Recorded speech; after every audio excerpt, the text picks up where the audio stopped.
Hello everyone. तो आज मैं एक और बेहतरीन मूवी को एक्सप्लेन करने वाला हूं। तो वीडियो काफ़ी ही एडवेंचर से भरी है, तो आप सभी से रिक्वेस्ट करता हूं कि आप लोग मेरे चैनल को सब्सक्राइब और वीडियो को लाइक जरूर से करें। तो मूवी की स्टार्ट में हमें 2600 बीसी का समय दिखाया जाता है, जहां हमें दिखाया जाता है कंधाक राज्य, और यहाँ के राजा का नाम था एक्टॉन, जो कि काली शक्तियों को हासिल करना चाहता था। और उससे काली शक्तियाँ पाने के लिए एक ताज की ज़रूरत पड़ेगी, जो कि एक खास किस्म के धातु से बनती है, जिसका नाम था एट्रियम। ये धातु कंधाक में ही पाया जाता था, और उस धातु को पाने के लिए वो राजा अपने ही प्रजा को गुलाम बना लेता है। और एक दिन उसे वो धातु मिल भी जाता है। जब वो धातु वहाँ के एक गार्ड को देते हैं और उसके बदले में इनाम मांगते हैं, तो वो गार्ड उस आदमी को नीचे फेंक देता है। लेकिन वहाँ एक मौजूद होता है लड़का, जिसके बहादुरी के चलते वहाँ के सभी लोग बगावत के लिए तैयार हो जाते हैं, अपनी आज़ादी के लिए लड़ने के लिए तैयार हो जाते हैं। लेकिन राजा को तो धातु मिल चुका था और वो उस बच्चे को भी मारने वाला था। लेकिन उस बच्चे की बहादुर के कारण वहाँ पे आते हैं कुछ जादूगर, जो उस लड़के को ऐसी ताकतें देते हैं जो उस राजा के पूरे शासन को ही तबाह कर देता है। यहाँ से कहानी शिफ्ट होती है 5000 साल बाद, जहाँ अभी तक ब्लैक एडम एक कंधार के गुफा में सोया हुआ है। प्रेजेंट टाइम में हम 3 लोगों को जाते हुए देख पाते हैं, इस्माइल, करीम और सैम। साथ ही शहर के गलियों में एक बच्चा घूमता हुआ दिखाया जाता है। ये थी कंधार की आउटसाइड, जहाँ पे बाहर के लोग आकर कब्जा जमा लिए थे, और उस शहर में इलीगल एट्रियम की खुदाई हो रही थी। हमें पता चलता है कि उस गाड़ी में 3 लोग नहीं थे, बल्कि एक लड़की भी थी, जिसका नाम था एड्रियाना। एड्रियाना की हिस्ट्री बहुत ही अच्छी थी, साथ ही उसके पास उस ताज का एक टुकड़ा भी था। 5000 साल पहले उस राजा के पास थी। एड्रियाना के पास जो टुकड़ा होता है, उससे विजिबल होकर वो ताज भी सामने आ जाता है। एड्रियाना उस ताज को पा लेती है, लेकिन तभी वहाँ पे गार्ड्स आ जाते हैं। वो उन्हें पकड़कर मारने लगते हैं और एड्रियाना से ताज भी ले लेते हैं। वो एड्रियाना को मारने से पहले उसकी आखिरी इच्छा पूछते हैं। एड्रियाना मरने से पहले वहाँ पे लिखी एक लिपि को पढ़ती है, जिससे ब्लैक एडम जाग जाता है। फिर ब्लैक एडम वहाँ मौजूद काफ़ी लोगों को धूल में बदल देता है, फिर वहाँ से बाहर आता है। फिर उस पर हवाई हमले भी होते हैं, लेकिन ब्लैक एडम सभी को मार डालता है और सभी चीज़ों को डिस्ट्रॉय कर देता है। एड्रियाना वहाँ से ताज को लेकर भाग रही होती है, लेकिन ब्लैक एडम की निगाह उस पर पड़ जाती है। यहाँ हमें पता चलता है कि इस्माइल भी उन गुंडों के साथ मिला हुआ था। फिर हमें दिखाया जाता है कि अमेंडा वॉलर सीक्रेट कैमरे की मदद से इन सबको देख रही होती है। फिर वो उसके बाद कांटेक्ट करती है जस्टिस सोसाइटी में। फिर वो हॉकमैन को बताती है कि 5000 साल बाद ब्लैक एडम आ चुका है, जो सभी जगह पर तबाही मचा रहा है। तुम्हारे पास कोई रास्ता है उससे लड़ने के लिए? तो हॉकमैन कहता है कि हाँ, मेरे पास टीम है मेरी। बताता है कि मेरे टीम में पहली मेंबर है साइक्लॉप्स, जो तूफान ला सकती है। दूसरा है एटम स्मैशर, जो कि अपने साइज़ को छोटा बड़ा कर सकता है। और साथ ही डॉक्टर फीड उनके साथ थे, जो कि एक बहुत बड़े मैजिशियन भी हैं और फ्यूचर पास्ट देख सकते हैं। फिर ये सभी अपना टीम अप करके निकल जाते हैं। अगेन इस मूवी में दोबारा फाइट आती है, जहाँ ये सभी सुपर हीरोज़ मिलकर ब्लैक एडम को रोकने की कोशिश करते हैं।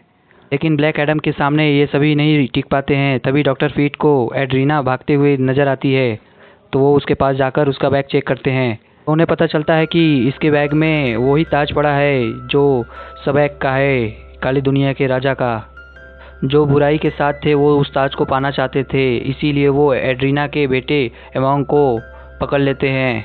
फिर काफ़ी ज़्यादा लड़ाई के बाद जब ब्लैक एडम से सुपर हीरोज़ नहीं जीत पाते हैं, तो वो उससे बातचीत करने के लिए एग्री कर लेते हैं।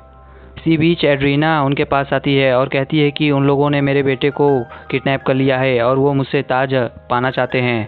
फिर वो सभी टीम अप करते हैं और साथ में एमोंग को बचाने के लिए प्लान बनाते हैं।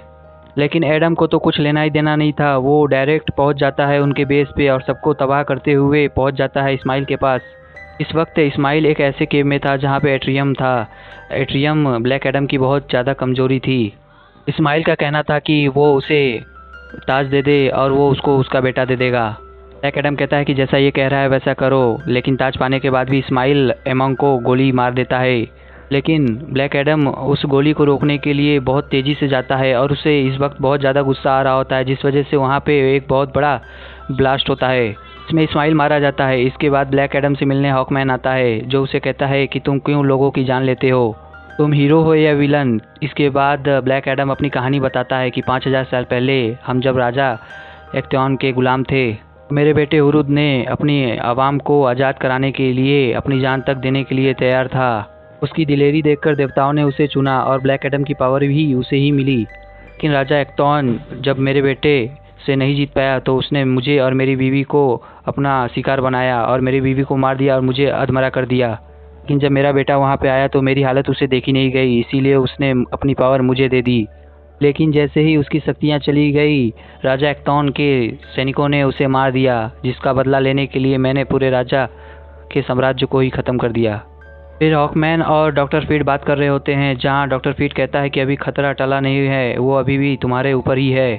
हमें दिखाया जाता है इस्माइल के बॉडी को, जहाँ पे वो दोबारा से ज़िंदा हो रहा होता है, क्योंकि शैतानों ने लिखा था उस ताज में कि बहुत ही दूसरा जीवन है। जब इस्माइल मर रहा था तो वो शैतानों की दुनिया में चला जाता है और सभी शैतान मिलकर उसे सबक बना देते हैं।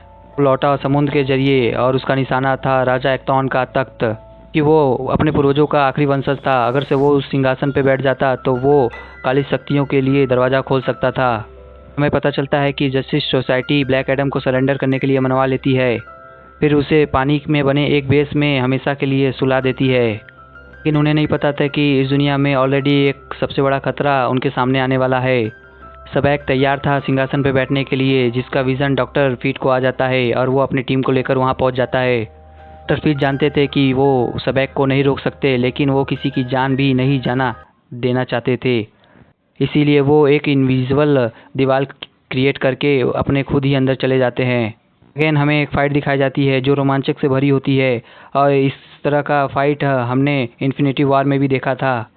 सबैक को कोई नहीं रोक सकता था ब्लैक एडम के अलावा, लेकिन तब तक सबैक काली शक्तियों का द्वार खोल देता है, जिससे इंसानों की दुनिया में काली शक्तियाँ आने लगती है सबको मारने के लिए।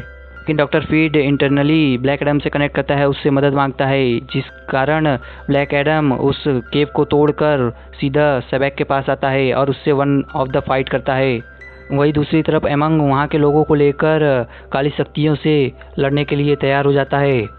फिर हम देखते हैं कि ब्लैक एडम और सबैक में काफ़ी ज़्यादा फाइट होती है, जहाँ पे ब्लैक एडम जीत जाता है और वो ताज हमेशा के लिए तबाह हो जाता है। इन्हीं के लास्ट सीन में हम देखते हैं कि अमेंडा वॉलर ब्लैक एडम से कनेक्ट करती है, एक चेतावनी देती है और कहती है कि तुम कांदाक से बाहर नहीं जा सकते हो और जो तुम्हें करना होगा तुम्हें यहीं पे करना होगा। ब्लैक एडम कहता है कि मुझे कोई नहीं रोक सकता, तो अमेंडा कहती है कि किसी को तो दूसरे दुनिया से तुम्हें रोकने के लिए बुलाना पड़ेगा। उसके बाद एंट्री होती है सुपरमैन की। दोस्तों ये मूवी इसी के साथ यहीं पे एंड होती है, तो कमेंट कर हमें ज़रूर बताएं कि आपको ये मूवी कैसी लगी। फिलहाल के लिए till then tata bye bye.